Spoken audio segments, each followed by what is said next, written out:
Hello, Interior Alaska. Joe Cook here in the sports seat for you with your local sports this Tuesday. It's Nana Corner Tuesday. Today we meet some of the new UAF basketball players as the men's squad will have their first games this weekend. Here's more. 7 standout seniors graduated from the UAF men's basketball program last year. Andrew Kelly is playing pro ball in Iceland. So how do you replace players like Kelly and a nice class of seniors? Simple, recruit.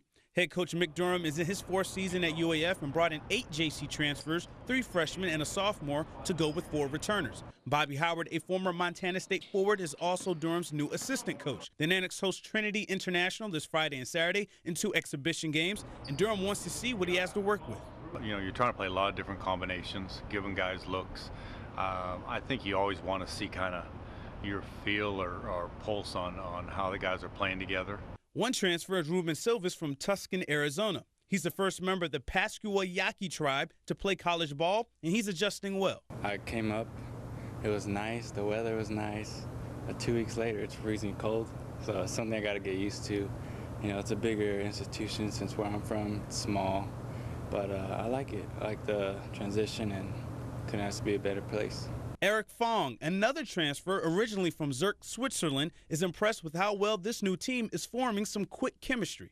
You have guys coming from junior colleges that are used to being the man on the team, and now everybody knows, well, they have to play a certain role to get the best out of the team. So the Nanics play Trinity International on Friday at 7:30, following the women's game against Chaminade, and at Saturday at 1 o'clock in the Patty Center. Nanook Corner, brought to you by Sports Medicine Fairbanks.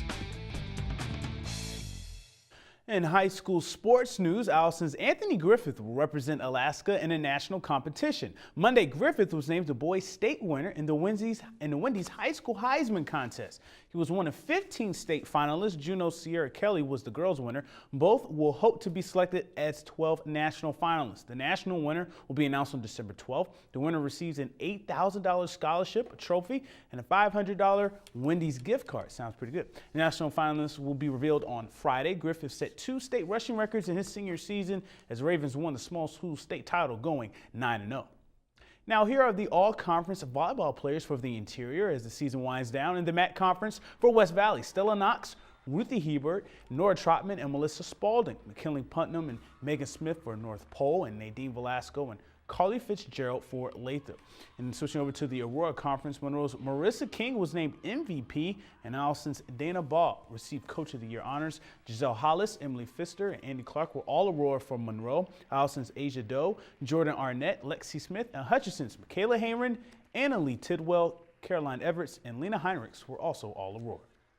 The Monroe Rams hockey team won a tournament to jumpstart their season after losing 8-0 to North Pole in their season opener. The Rams defeated Delta 5-3, Glen Allen 10-0, and rival Hutchinson 4-1 on Saturday to win the Hutchinson Hit Hockey Invitational Tournament this past weekend. Monroe is now 3-1, led by Dylan Steele and Matthias Sumogala's 9 points. They host Tri-Valley this Friday and Saturday at 3 and 3:45 in the Big Dipper.